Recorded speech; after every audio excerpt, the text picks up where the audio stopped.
Hello, welcome. My name is Joost van Wiegen. I'm a senior lecturer of physiotherapy at the University of Applied Science in the Netherlands. Besides of that, I'm also a physiotherapist and educational designer. During the COVID period, we've been working on creating new solutions or other solutions to deal with the circumstances at hand. So actually it was kind of an emerging educational experience. So that's also why the title is Emerging Education Experiences. When I go a little bit back to the beginning, I think that a lot of times when we look upon education, we see it as a kind of a line which is growing and which constantly is evoking, goes towards the top. But at the same time, sometimes life actually isn't so straight. It goes with different circumstances, and a lot of circumstances kind of comes onto us as humans, but also as learners. That's also a thing what now happened with education, to my opinion, during COVID. The whole environment actually changed out of the blue. Well, not completely out of the blue, but it changed. So we had to adjust to something. In the advent towards the COVID period and all the lockdowns in Europe, we were already talking with me and some upcoming colleagues, the students, first and second years in the Delta stream, which is a kind of education in which we have at the University without assignments. It's actually an education which is more self-organizing and based on collaboration between students and teachers. To go back, we have been working there some time and an idea from, okay, what can we do for society? Although most of the people are still students and not professionals yet, but they are becoming a professional, and they had a feeling from, we can be of additional service towards society. So they start thinking, what can we do? Before COVID, we were already thinking that the society at the moment needs a little bit more activity, support. So it's also a kind of preventive measures, like the WHO with the Global Action Plan concerning physical activity. That was actually where a lot of the groups I work with, so the upcoming colleagues, were dealing with. At that moment, COVID hit us, and we start thinking, what if we can do something for the world? What if we can create a digital part which can help people to stay physical active and also maintain their connection with the world, connection with each other, and also maintain a better health status, because that was the thing that quite soon come.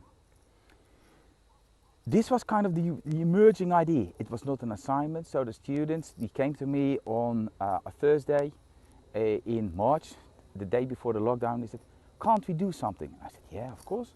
And then we start working, and they start thinking, what if we create a training program for people in quarantine? So let's call it QuaranTrain. On Friday, the Netherlands shut up, so it was a complete lockdown, and at that moment the students start thinking, what can we do? What can we work upon it? And they started. So during the weekend, they decided, okay, can we build a website? So they created a website, QuaranTrain.org. So they learned how to program, they learned how to write a website. Then they started to think, what is the most important message that we can send off towards the world in different languages? So they thought, okay, we have to start collaborating, we have to make contacts and contact with other universities. So they reached out to England, to Norway, to Malta, to Switzerland, and they created a global group. On that moment on, it starts moving on. So we wanted to support people in China, in the Netherlands, in England, in America, Southern America, in Africa. So quite soon, the whole QuaranTrain movement kind of starts emerging. And now it's the most part of it. It was not us who did it like teachers, it was actually student driven. So the students took control, they set up the meetings, they made the content, they created an advisory system for each other to help each other, and they made it also in different languages, as you can see on the website of QuaranTrain. At the same time, we were invited to write a blog post for the British Journal of Sports Medicine from why we had done it. So again, the small organizer group, they come together with some teachers, and we start writing. Based on this QuaranTrain movement, we felt we have to integrate the two worlds. So the world of the physical reality together with the online reality. Because the moment of COVID, it meant quite a lot for all of us that we moved a little bit out of just a physical reality in physiotherapy, but also to the realm of online learning, online being, online becoming, in which space and time got a little bit in a different sense.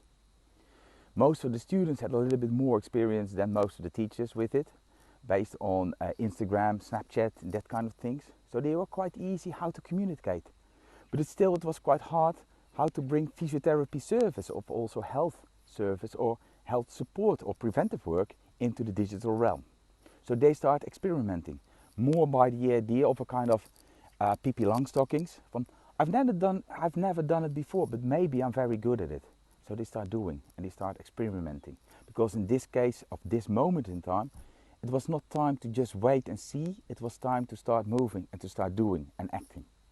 That's what they have been doing constantly, and they emerge more and more in different ideas and also in collaborative ideas between students from different countries who created videos together in a collaborative effort to help people around the world. So now there are videos in Dutch, in Spanish, in Maltese, in French, in Chinese. So a lot of things is happening, and the group still keep emerging. Based on this experience that they started doing from the day one of a lockdown, they felt they belonged to society and also they could offer something to society. So they were just not learning for their marks, they were learning because they wanted to. They wanted to feel like a physiotherapist. They want to give something to the world. And by that interaction, something new happened with them.